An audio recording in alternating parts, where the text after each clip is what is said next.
Warren and Dan, we've heard quite a bit about increasing the quantity and quality of leads. But is there anything a dealership can do above and beyond that? Well, Vic, the funny thing about, you listen to all of these specialists in the industry, and you go to conferences and you read their articles and their blogs, and everybody seems to be all about the technology. And it's like there's this mentality that if you build it, they'll come. And in our experience, we've seen a lot of dealerships that have got really, really good websites, and they're spending all kinds of money in driving traffic and getting people to come to those websites and driving leads, but they're still not happy with the number of sales they're getting out of it. And so it's broken somewhere, but they're getting frustrated because they don't know where. And where, in your estimation, is the typical breakdown in that whole process? Well, I mean, we've been training in the car business for 27 years now, and it always seems to break down, no matter what kind of processes you're looking at, it always seems to break down with the sales consultants. It breaks down in that person-to-person contact, and that's where things seem to get off the rails. So when they show up at the dealership, is that when the deal is lost, kind of thing, or? Oh, so, some of it can be there. Definitely, some of it can be there, but lots of opportunities are wasted or mishandled long before anyone ever turns up at the dealership. Where would that happen, typically? Well, you think, I think you agree with this, Dan. I mean, we have the opportunity to either respond well when we have that first contact with the customer, or we can blow it. And the response times are just so absolutely important to that. If we don't have our processes in place to handle the leads quickly when they come in, it can be over before we even start. I think one of the things that salespeople often miss is the difference between the information path, in other words, the way that the customer researches and gets information off of the website, and then how we transition that into the buying path, or how to make it easy for that person to get what they need to not only confirm the selection of their vehicle, but how do I actually move on from there to purchase the vehicle. But do buyers really expect immediate response?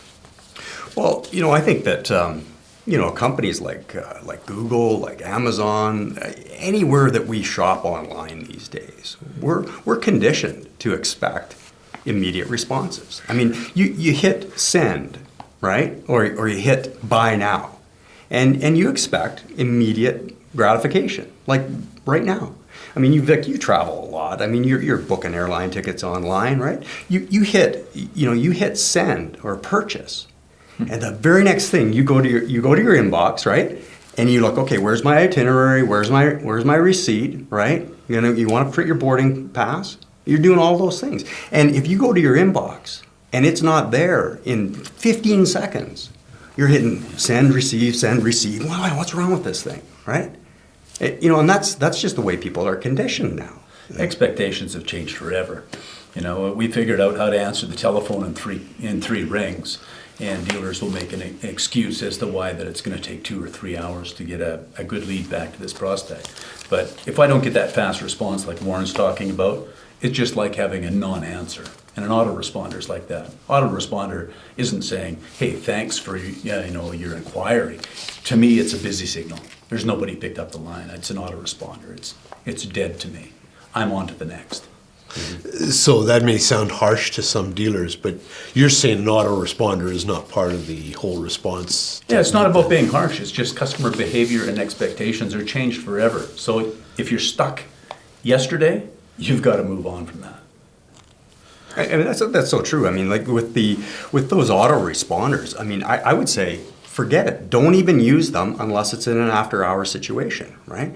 Because what happens with people is that they are expecting that instant gratification, and the autoresponder doesn't stop the clock.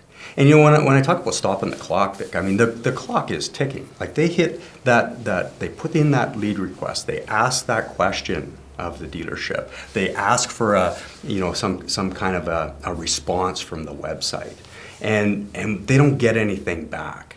You know, there's a huge difference between a timely response and one that's not. And it's just not even a question anymore. There's just been study after study that has shown that there's a radical difference between a quick response time and a slow response time.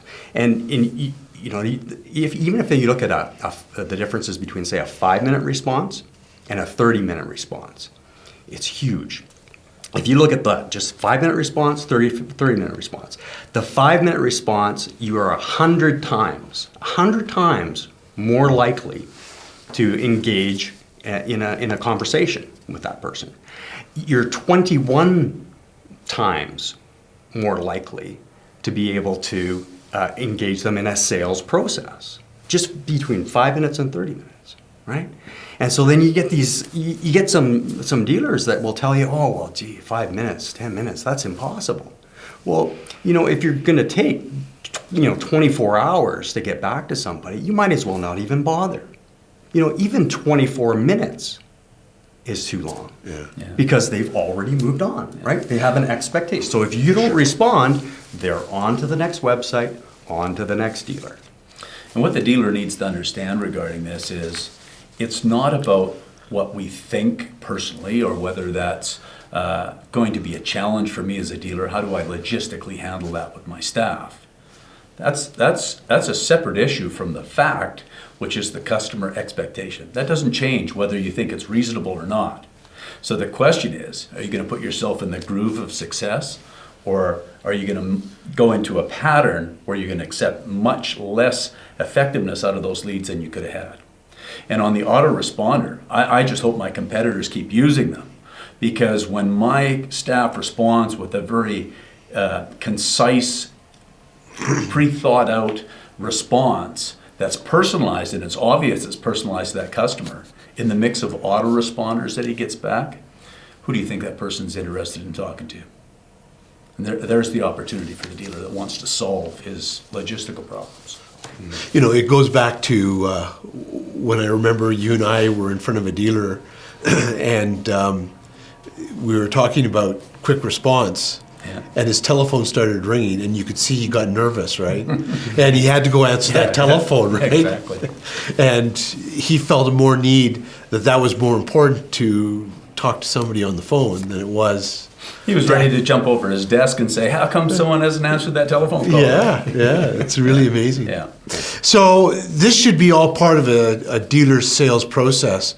Is there any kind of training that can put the dealer in the right track on that? Well, I think that absolutely there is, Vic, and the ideal way to go about that is exactly what Automotivators and AutoNet Dealer Solutions has put together, and we've got a 2-day in dealership training program that not only covers the marketing aspects of internet success, but also the sales process side of it, and that 2-day program is followed on by a year of monthly follow-up to help the dealer with their metrics, help the dealer move the performance level, and convert more vehicle sales, more shoppers to owners.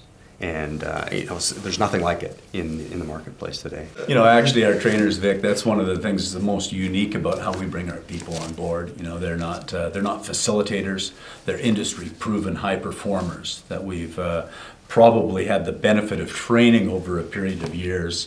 And when they make a switch from the daily retail side of things, that's when we get an opportunity to select from the highest quality individuals in the whole market here.